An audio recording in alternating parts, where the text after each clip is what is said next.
हरिओम आत्मीय भक्तजनों, सप्रेम जय श्री हरि। आप सभी को आज परम पावन जगदीश रथ यात्रा की हार्दिक शुभकामनाएं। मेरे प्यारे भक्तजनों, आज जगन्नाथपुरी में भगवान श्री जगन्नाथ जी की रथ यात्रा है। वहाँ असंख्यों भीड़ उनकी इस दृश्य को देखने के लिए पहुँचते हैं। जो नहीं पहुँचते हैं वो जहाँ हैं वहीं प्रभु को नमन करते हैं। ये हमारी श्रद्धा आस्था है। भगवान जगन्नाथ जी की याद में हर देश के कोने कोने में लोग रथ यात्रा निकालते हैं, जुलूस निकालते हैं। आज का दिन बड़ा ही त्यौहार का दिन है, बड़ा ही पावन दिन है। कहते हैं भगवान की इस उड़ीसा के पूरी मंदिर में जिस राजा ने मंदिर बनवाया था उसके शिल्पकार साक्षात विश्वकर्मा थे। और विश्वकर्मा जी से ये बात तय हुई थी कि जब तक मूर्ति बन नहीं जाती है तब तक दरवाज़ा नहीं खोलेंगे।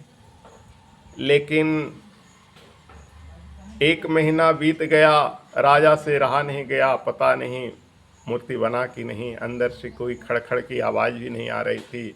सो दरवाज़ा खोल दिया। इस कारण से मूर्ति पूरी नहीं हुई। भगवान के अंग प्रत्यंग सारे के सारे नहीं हैं।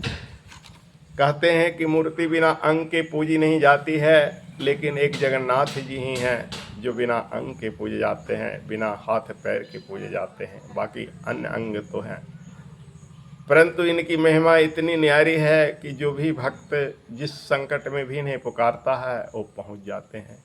कहते हैं एक बार मानस के रचयिता गोस्वामी तुलसीदास जी की भी इच्छा हुई कि जगन्नाथपुरी की दर्शन करें। जगन्नाथ जी दर्शन के लिए गए तो जगन्नाथ जी में जाने के बाद एक पेड़ के छांव के तले वे रुके और उनका मन बदल गया। कहते हैं उनके मन में आया कि भगवान का तो हाथ है ही नहीं, तो हम जाके दर्शन क्या करें, खंडित प्रतिमा की दर्शन क्या करें। ऐसा विचार उनके मन में आया। कहते हैं भगवान जगन्नाथ जी स्वयं खिचड़ी का थाल लिए हुए गोस्वामी जी को प्रसाद परोसने के लिए गए। गोस्वामी जी ने प्रसाद चखा, अलौकिक स्वाद।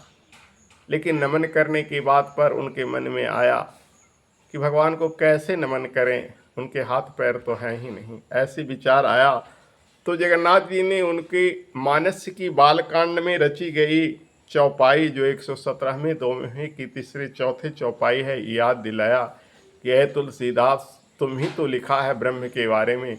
जिसमें तुलसीदास बाबा ने बड़ा ही सुंदर निरूपण किया है। चौपाई सुनने की बात है। भगवान का हाथ पैर होना जरूरी नहीं, क्योंकि भगवान निर्गुण है, निराकार हैं और भक्तों के लिए साकार भी होते हैं। तो गोस्वामी जी साकार ब्रह्म राम के उपासक थे, फिर भी निर्गुण ब्रह्म निराकार ब्रह्म की कितनी सुंदर वर्णन किया है, जो भगवान जगन्नाथ जी ने उन्हें तत्काल दर्शाया। वह चौपाई इस प्रकार के हैं।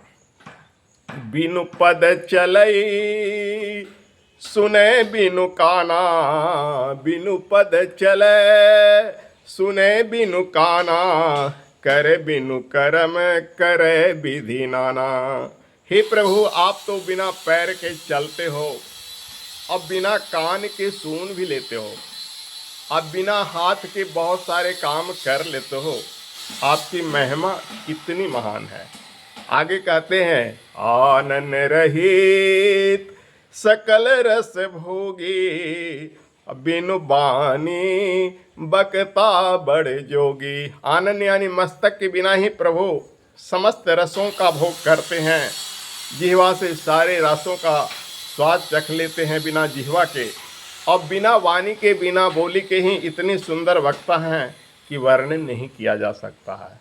और आगे कहते हैं तन बिनु परस नयन बिनु देखा, ग्रहे घ्राण बिनु वास असेखा। तन यानी शरीर, त्वचा, ये सब नहीं होने पर भी स्पर्श करते हैं। बिना आँख के बहुत कुछ देखते हैं, और बिना नाक के सूंघ भी लेते हैं। वास भी उनके सारे गंधों का, धूप दीप अगरबत्ती जो जलाते हैं हम ना, वो सारे सुवास भगवान हमारा ग्रहण करते हैं बिना नासिका के।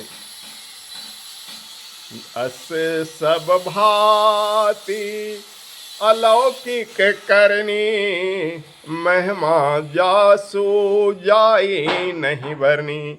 इस तरह से उनकी भांति, उनकी करनी, उनकी कर्म अलौकिक है, जिसकी महिमा वर्णन नहीं किया जा सकता। कैसे वर्णन नहीं किया जा सकता है? चारों वेद, 18 पुराण, 20 स्मृति, 108 उपनिषद भी, भगवान शेषनाग का हजारों फन और माँ शारदा, ये सब के सब इनकी वर्णन को नहीं कर सकते।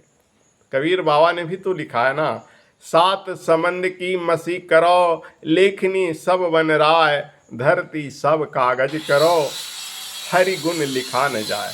सातों समुद्र की स्याही बना लो, समस्त जंगलों की लकड़ियों से कलम बना लो, और संपूर्ण धरती को कागज बना लो, तो भी भगवान की महिमा वर्णन नहीं की जा सकती है। ऐसे हैं हमारे सगुण प्रभु और निर्गुण प्रभु, साकार वाले प्रभु भी, निराकार वाले प्रभु भी। इसलिए सगुण अगुण नहीं कछु भेदा, गावहि श्रुति बुद्ध पुराण वेदा।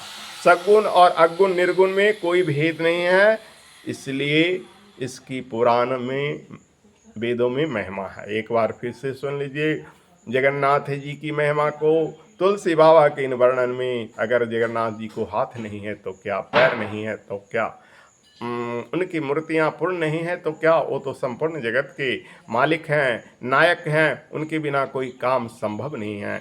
ऐसे हैं हमारे जगन्नाथ प्रभु, जिनके बारे में ये निर्गुण उपासना में एक पद है, बिनु पद चले सुने बिनु काना, कर बिनु करम करे विधि नाना, आनन रहित सकल रस भोगी, बिनु बानी बकता बड़ जोगी, तन बिनु परस नयन बिनु देखा, ग्रह ही ग्रान बिनु बास असेखा, अस सब भांति अलौकिक करनी, महिमा जाशो जाई नहीं वर्णी। हे जगन्नाथ प्रभु, आपकी महिमा का वर्णन नहीं की जा सकती है। इसलिए भगवान जगन्नाथ, बलराम और माता सुभद्रा के चरणों में इस भक्त का कोटि कोटि प्रणाम और सभी लोग को हार्दिक शुभकामनाएं। हरि ओम तत्सत। जय जगन्नाथ, जय बलराम जी, जय सुभद्रा माता। हरि ओम।